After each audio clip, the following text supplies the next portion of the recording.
So 2 days ago, you watched Jimmy Kimmel return to his very popular late night show that had been indefinitely suspended. And you might be asking, what's the difference between what happened to him and regular old cancel culture? You might even be arguing with some of your friends and family about that.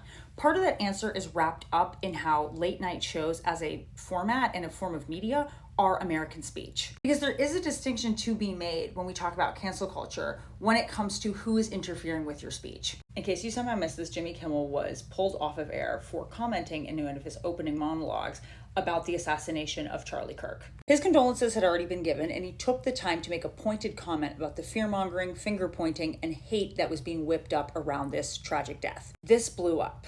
So lots of people, including some powerful executives at Sinclair Media, decided that Kimmel needed to pay up. This became a secondary controversy because Americans on both sides of the aisle, they saw this move as an attack on free speech. This also made people mad because some people noticed that there seems to be some flip-flopping going on depending on which show and which host is being canceled. Literally canceled. A television set in every home en masse may have only come about in the mid-1950s, but very quickly the late night show as a construct took a very fabled and powerful place in the lives of American audiences. And long before Johnny Carson in 1962 stepped out on that stage and hung out with an audience late into the night, broadcasters had been giving audiences these late night hangouts. Americans have come to know shows and the formats like the David Letterman Show, the Daily, the Late Show, the Late Late Show, like the back of their own hands. And even though you might not remember the last time you sat your butt down and watched a late night show live, the vast majority of Americans that you know and interact daily,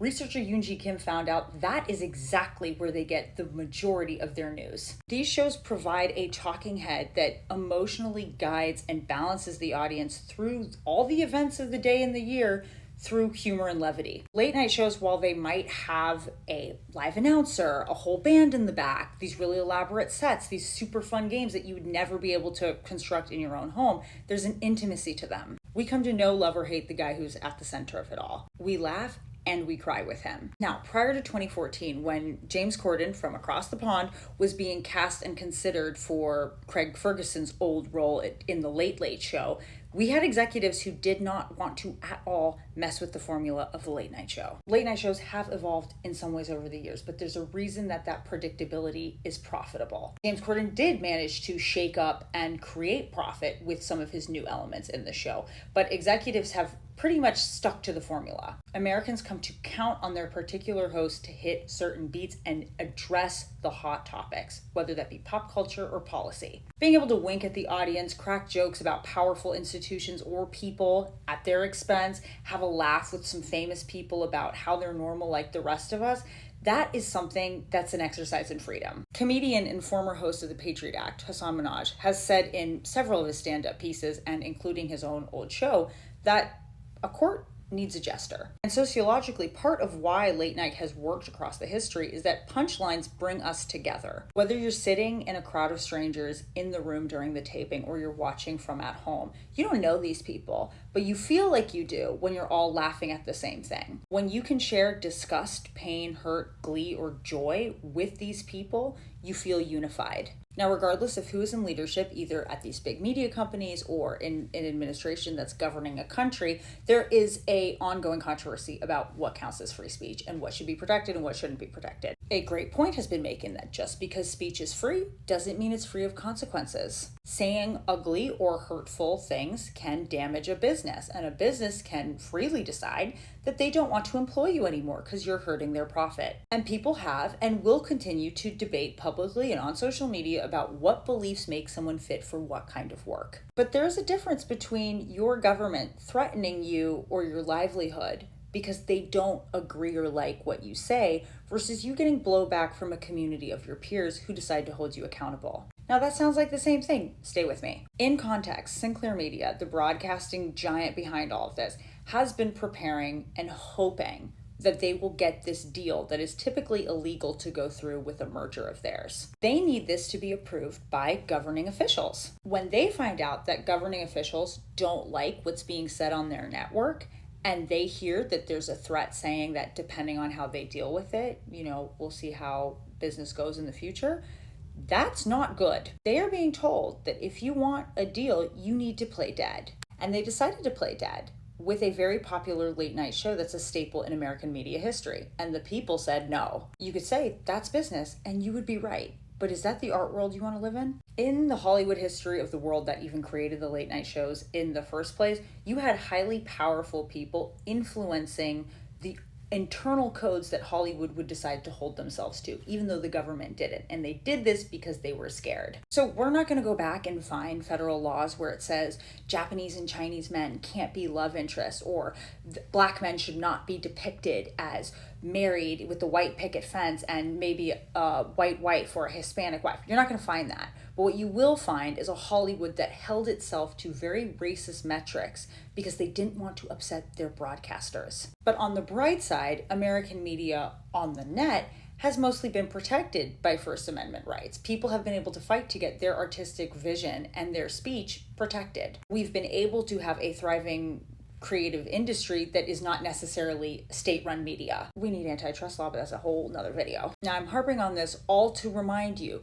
the First Amendment articulates that the government itself cannot interfere with your speech. And Jimmy Kimmel's speech, his ability to host and roast people on that show, it's part of a long history of political commentary that existed in the late night show genre. This is not new because of a new divisive era. This kind of commentary, confident presidents and senators, they knew this would come and they just ignored it. This is Jack Paar. He took over The Tonight Show in 1957 and he was famous for this. Controversy, drama, fighting with his producers over a joke that was cut or a joke he wanted to say and they wanted to make him change it. He brought an emotionality that we would come to expect in all of our late night hosts. And his version of The Tonight Show, it set a tone for how hosts could attack more gnarly subjects or the political topics that were worrying Americans. And it was that emotionality that we have seen in Jimmy Kimmel and we saw again when he was reinstated to his show. Of course, reinstated in limited capacity. It is not airing everywhere. Jimmy made it clear what he meant to say. He addressed and thanked his critics and supporters alike. He reiterated the condolences he had originally offered to the Kirk family. And he also took aim at the fear and the kind of silencing that was being aimed his way. He made it clear that he was upset with the hypocrisy of people who had formerly called for no government interference in TV or Twitter. But what about cancel culture today? What if you find out that someone who is a nurse in your town is posting really racist, violent things about people on her Facebook page?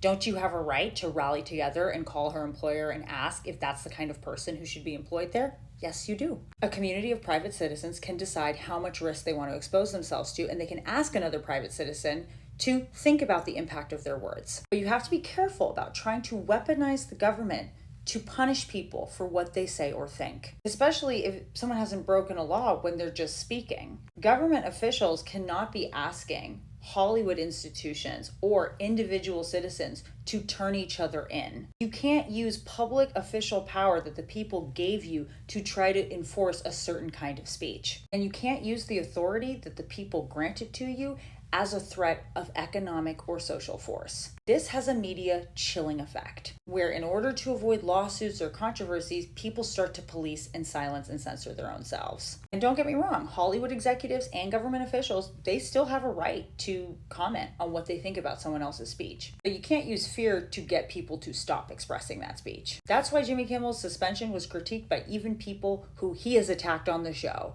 People who hate his show. The Jimmy Kimmel Show is a highly lucrative product, but it is not breaking any laws. It is not violating someone's rights, and it doesn't pose a social danger. While the show is not back in the same full capacity it was before, Jimmy Kimmel is appreciative and grateful to his American audience. So he's doing his job, but what's our job as the audience? Our job is to know the difference between the power of the people to make certain speech costly versus the power of the state to make silence profitable. One of those things makes for good democracy and art. The other, not so much. I would love to know what you think of all this and how late night television at any point factored into your family's political understanding of this country.